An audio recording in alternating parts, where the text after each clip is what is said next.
Hey there, and welcome to Making the Most of It, a conversational podcast aiming to educate, enlighten, and empower through intimate and timely conversations with industry-leading health professionals, entrepreneurs, moms, dads, athletes, and beyond. I'm Jennifer Morgan, pediatric occupational therapist and host of this fun, new digital adventure.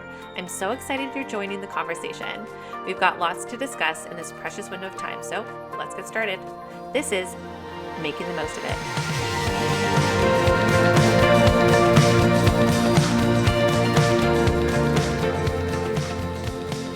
In this week's episode, we discuss the science of brain behavior, understanding how a child's brain is organized, and when to seek a professional if a child is having more difficulty learning than their peers. We'll also touch on the importance of early intervention for the best long-term outcomes with children on a neurodiverse spectrum. And lastly, as professionals in the pediatric world, we align on the importance of cross-collaboration with other specialists and building a community of qualified and like-minded professionals to make the best referrals for families. Joining us this week is Dr. Karen Wilson, a clinical neuropsychologist, director of West LA Neuropsychology, and an assistant clinical professor at the Semel Institute for Neuroscience and Behavior at UCLA. Dr. Wilson specializes in the assessment of neurodevelopmental disorders in children and adolescents, and she has extensive experience evaluating children and adults who present with neurological, medical, and psychiatric disorders. She is also the founder of ChildNexus.com, a web application that provides information to parents who have children struggling with neurodevelopmental or social-emotional issues. Please welcome Dr. Karen Wilson. Hi. Hi. Happy Friday. Happy We made Friday. it. What a week It's back, been a right? long week. It's been a It's long been week. a long week. It does not feel like the first week of the year, but it does. It's been a long one. So anyway, hi. Thank you so much for being here with me today. It's a pleasure. So glad to be here. So glad to see you. And how is everything going with you? How's your practice? How are you? What's the latest? Things are going well. I think things are, when COVID hit, we closed down for 3 months.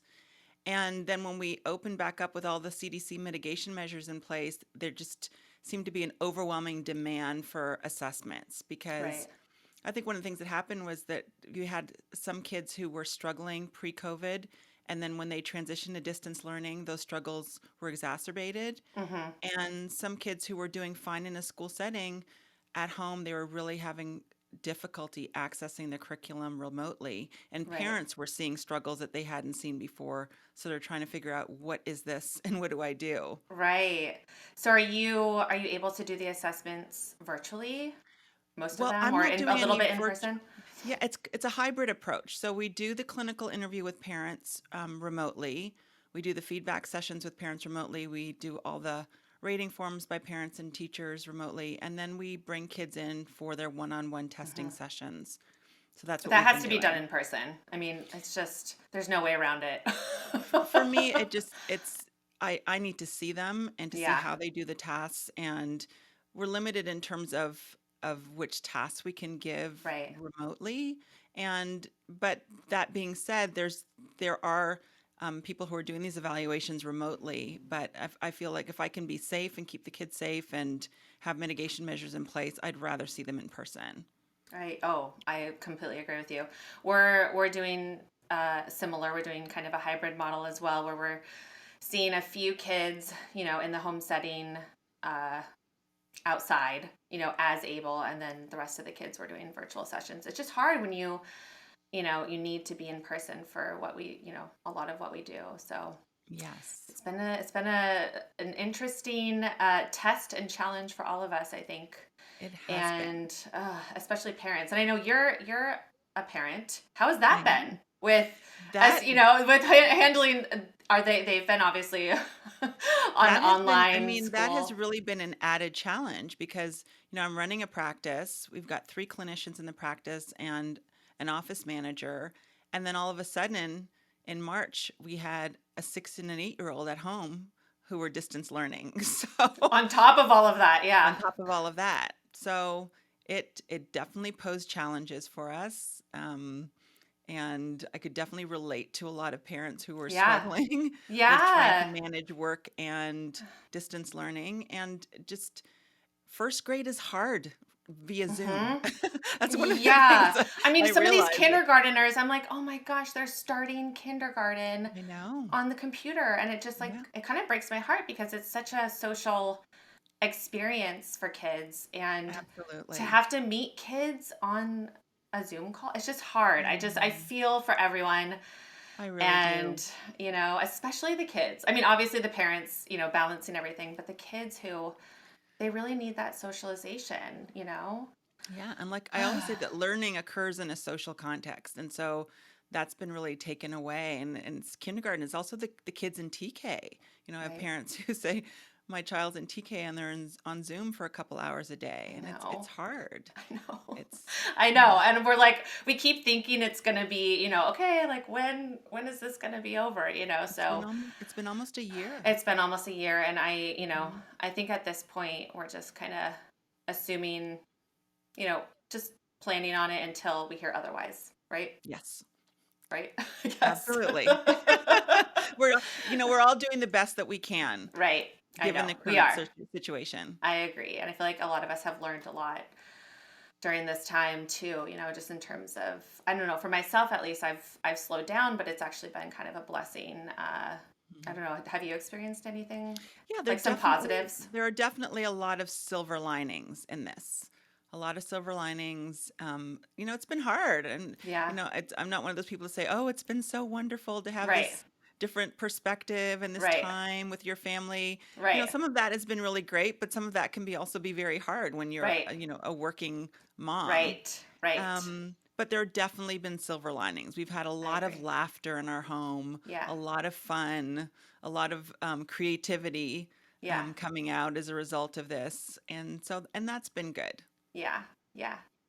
So, can you explain a little bit, just as a neuropsychologist? I think some Mhm. people don't exactly know what that is or what that means. Can Right. you explain what it is that you do, and also uh, what what kind of kids you work, what type of kids that you work with, and just give a quick definition slash Sure. synopsis of what you do, because it's like, I know, so many of us know, but it's nice to get a refresher. Right, absolutely. So, I'm a pediatric neuropsychologist, and what that basically means is that I'm a licensed clinical psychologist, and I have expertise in how learning and behavior are associated with different brain structures and different brain systems. So, I have really been trained in understanding brain and behavior relationships. And so, when I approach assessments, I'm doing assessments through that lens of understanding the way that a brain is organized. And so when I'm doing an evaluation, what I'm trying to understand is why a child is struggling. And when I go through the evaluation process, I'm looking at it and trying to decipher, what does this information tell me about the way this child's brain is organized? And then I use my background in research to tell me, what should I do and what would be helpful in terms of intervention for this particular child. Great. Yes, that's fantastic, and exactly what, I think. Well, let me ask you this. Hmm. When you are doing an assessment with a child, what would you say is the most common kind of, are there common, I don't want to say symptoms, but things that you see more often than Hmm. not? And has there been kind of a trend recently, or would you say that over the course of your career that it's kind of been the same Yeah, I type of would say kids, that, or? most of the kids who are referred to me, they come from educators are making the referrals, or pediatricians, or parents who've heard from other parents that I've done evaluations for their children. And it's usually because their child is struggling in some way at school. Mm-hmm. Mostly it's manifesting at school Right. and at home, and it's usually tied to difficulty with learning. They're either learning more slowly or they're having more difficulty accessing the curriculum. Mm-hmm. And it seems that they're having more difficulty than their peers their age. Right. And so they want to understand why. They want to Mm-hmm. understand what is going on. Is there something that we should be doing? Is there something that my child is not getting? Is this the right school environment for them? Mm-hmm. Do they have a learning disability? Or do they Mm-hmm. have some kind of a neurodevelopmental disorder that's affecting their ability to learn Right. in a traditional academic setting? Right. So, and then based on the assessments that you administer during, when you see the child, you're able to kind of identify what, what underlying things are happening in the brain and the body that might be contributing to this child having difficulties. And then you kind of make a plan, right?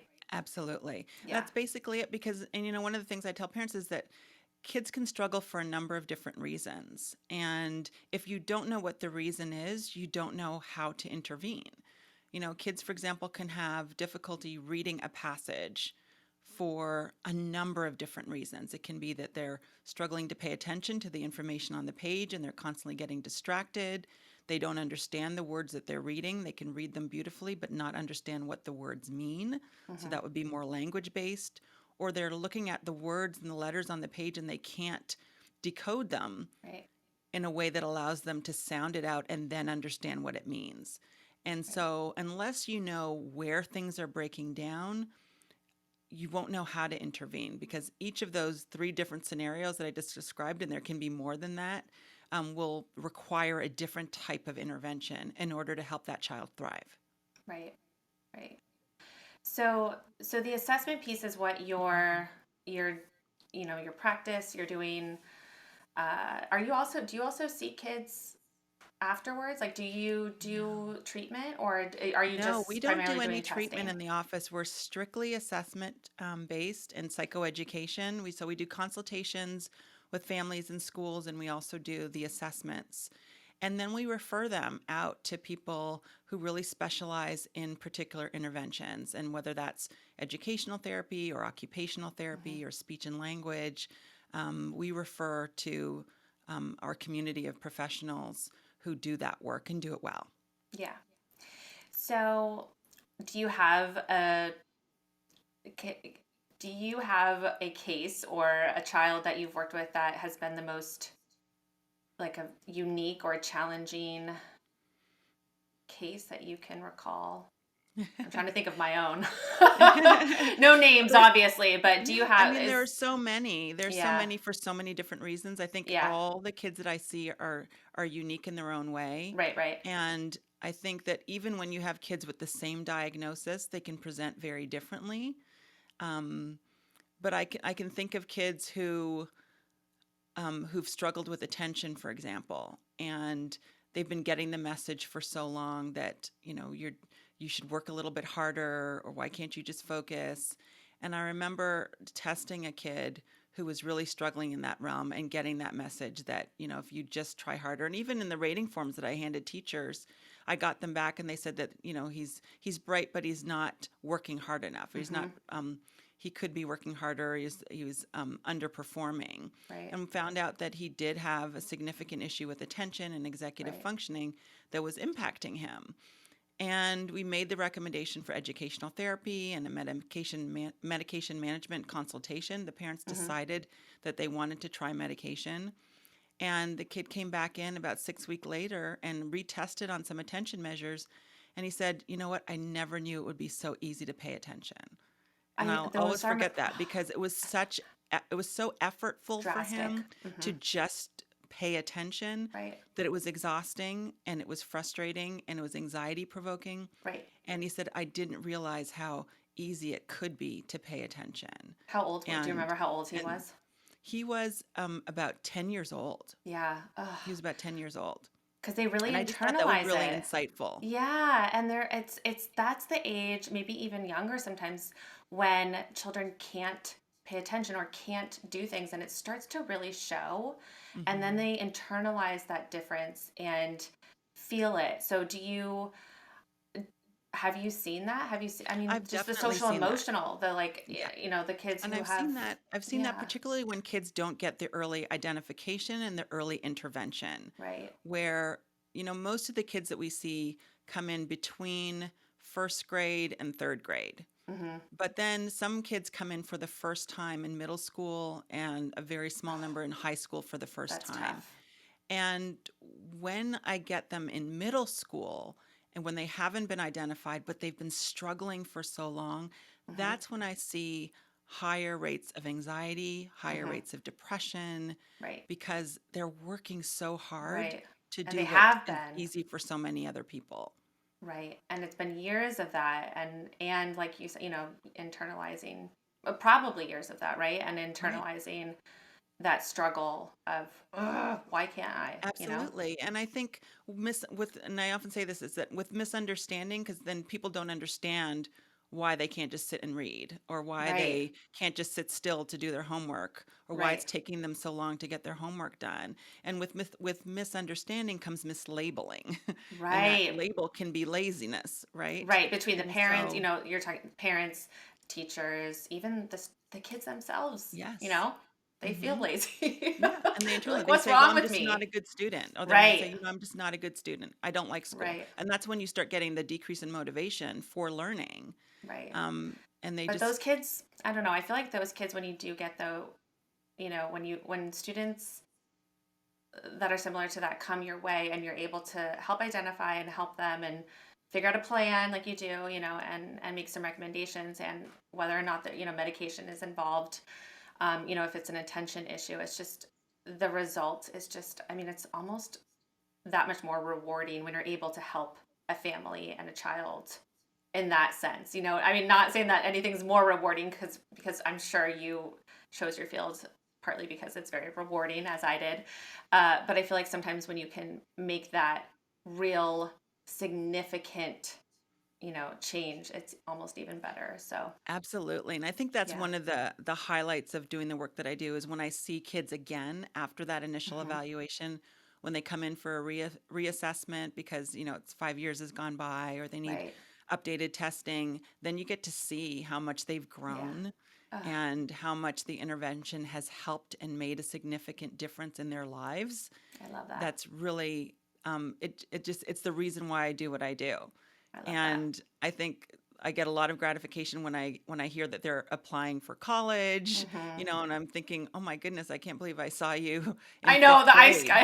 Yeah, You like in know? preschool, you're like, what? How old am I? I No, I'm just kidding. know. But it's really exciting, and I That think is. one of the things I love is when I get the call for, testing for college accommodations from the student. I And love it's that. like, "Oh, you From the tested me, student. Dr. Wilson, you tested me when Do I you was remember in me? 8th Yeah. grade and I'm applying to college. I need to come in to get updated testing." And I'm Yeah. thinking, wow, now they're being, proactive in making sure Yeah. that Good things are in executive place. functioning there. It Absolutely. worked. Absolutely. That's And I so just love that. lovely. I love Yeah. that. I'm like, wait, I should start doing a reassessment like automatic after 5 years, because I always wonder too, we exit kids from occupational therapy, and I wonder, because we don't have that. It's different Hmm. with neuropsychology and occupational therapy, obviously. But yeah, sometimes I do. I'm like, how are they doing? I should do a check-in. Maybe I should Yes. incorporate that. Ah, I love it so much. Um, so one of the things I wanted to ask about you too is, I know you're also Child Nexus Yes. is this like your other thing that you're doing? Can you kind of explain what that Yes, is? Yeah. absolutely. So Child Nexus was born out of the work that I do and really was driven by my desire to have a bigger impact and to reach more families who may not have access or know about evaluations or different therapies, including occupational therapy, educational therapy, speech and language therapy. How do I get information to parents who Hmm. are seeing their kids struggle but don't know what it is or what to do? And so it started with just kind of taking information and putting it out on the site in the form of blogs in a way that parents could digest. But then I wanted to really connect those parents who are now saying, "Oh, I think I need occupational therapist, or I think I might need a speech and language evaluation," to connect them with professionals. Because I was getting a lot of calls to my practice. "Do you know anyone who does Yeah. OT? Do you know anyone who Right. does educational therapy?" Right. And I figured that there needed to be one place where parents could go if Yeah. you've got a child or adolescent who needs services or needs support. Where can you go to find professionals who can provide services? I love And what that. parents were telling me is that they were going to a number of different sites. They were going to, a site for speech and language and a site for Mm-hmm. psychologists and a site for Mm-hmm. educational therapists. And I just felt there was a need to Put it all consolidate that together. information in one Yeah. place. And then they can And on make a the back end, choice. pardon? And then they can make a choice. It's like, okay, here's Yes, everything, and absolutely. then you don't have to be like, yeah, that's so great. Yeah, it's really, and it's Brilliant. really, and it's evolved because now we've got all of these allied professionals, and on the back end, we are connecting and sharing information, and it's helped us with our businesses in terms Yeah, of better serving clients right. because, we all have our own specialized areas of training, whether it be Hmm. neuropsychology or OT, but when we can cross-pollinate and share that information, we have such a better and richer understanding of the kids that we serve and can better help them. I agree.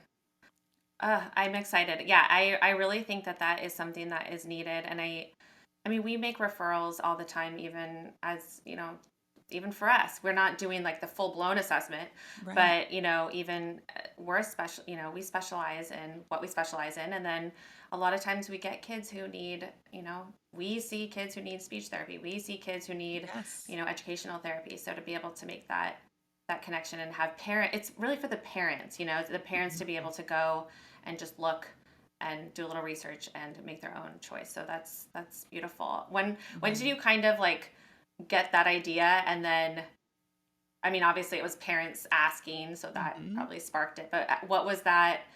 Uh, what made you like make the actual leap? Yeah, I think it was parents asking, but then also connecting with people that I would refer to Mm-hmm. and realizing the importance of that collaboration. I think about a kid who I'd assessed who had clear dyslexia and a language disorder. And I had worked with an educational therapist and a speech and language pathologist, and we had coordinated care. It's Mm-hmm. the kind of care things you would see in a hospital setting, Right. but it's harder to do in private practice. But we had done that, and I saw this child just grow by leaps and Mm-hmm. bounds, where language scores were at the 10th percentile, and they went up to like the 80th percentile. It was Wow.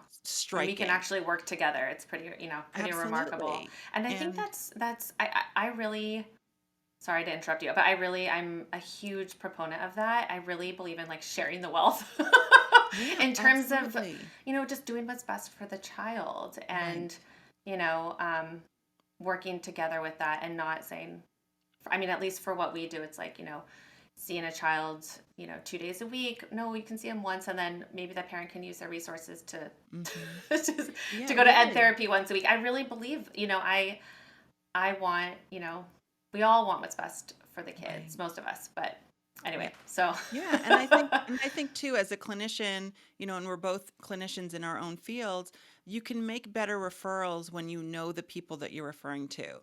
right. I've worked with settings where you're just given a name of people, like you go through your Google contacts and you do a Hmm. search for, speech and language, Hmm. but we're building the community of Right. professionals so that when you're making a referral, you know exactly what the person's approach is, Right. which clinician would be best for this particular kid. Because you can have Right. two fantastic speech and language pathologists or OTs, but you might know that this person will work better with this Yes. family A better for X fit. reasons, right? Right. And so Yes. knowing who these professionals are makes a huge difference in order to make the best referral for a family. I 100% agree with you. So, Mhm.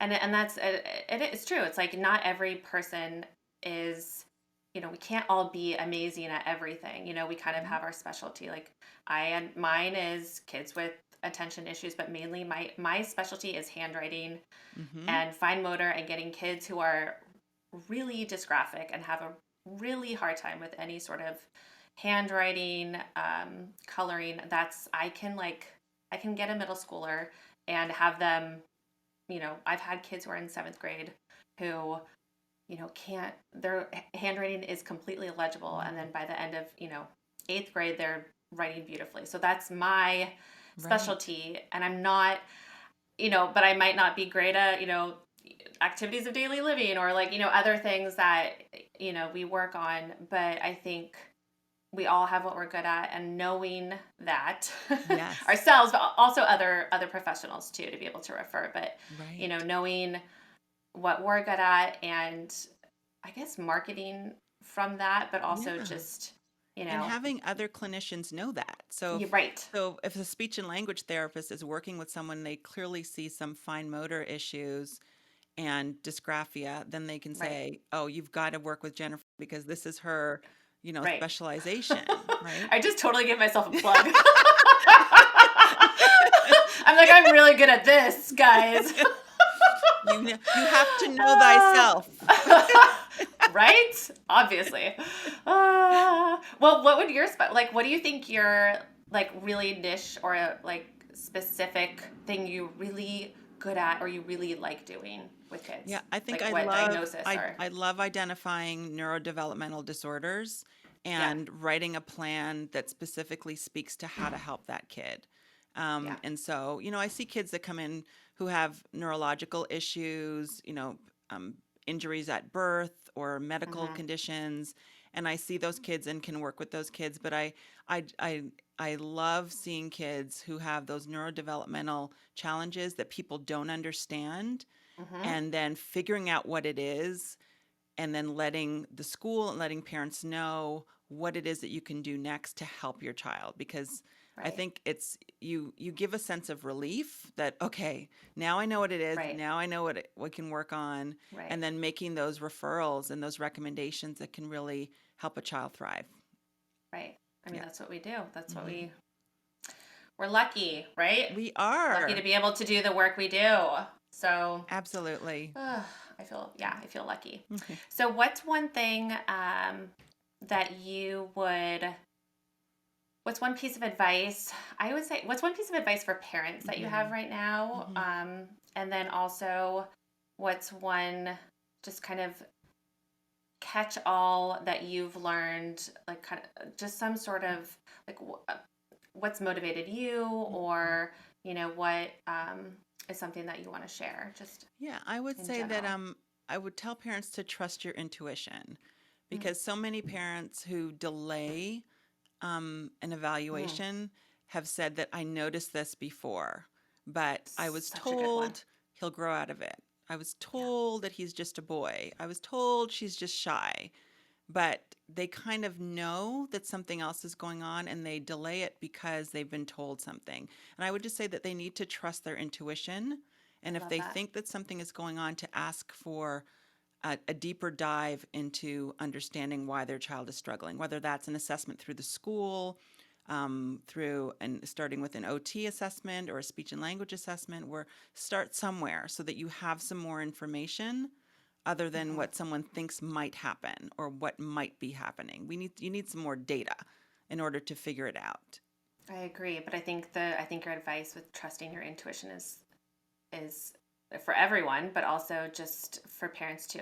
Like you've said, then you get don't delay. No, don't delay. Trust your Because intuition. we You're know the best probably outcomes are when you intervene early.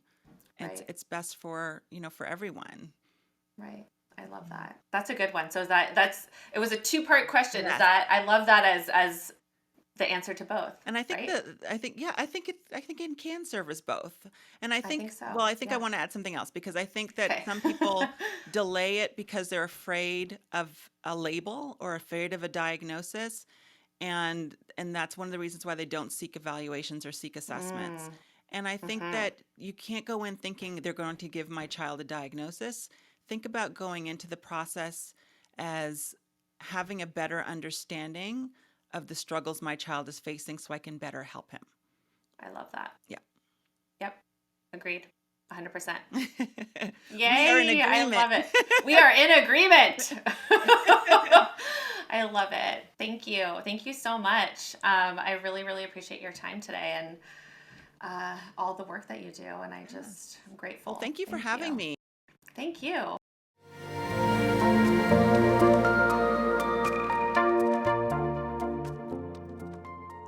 All right, you guys, that's the end of our show. Thank you so much for joining us this week. Let's always remember to stay humble, be kind, and to take the opportunities we have to help educate, enlighten, and empower ourselves and those around us. We've only got this one life. Let's live it well, or try by making the most of it. Take care till next time.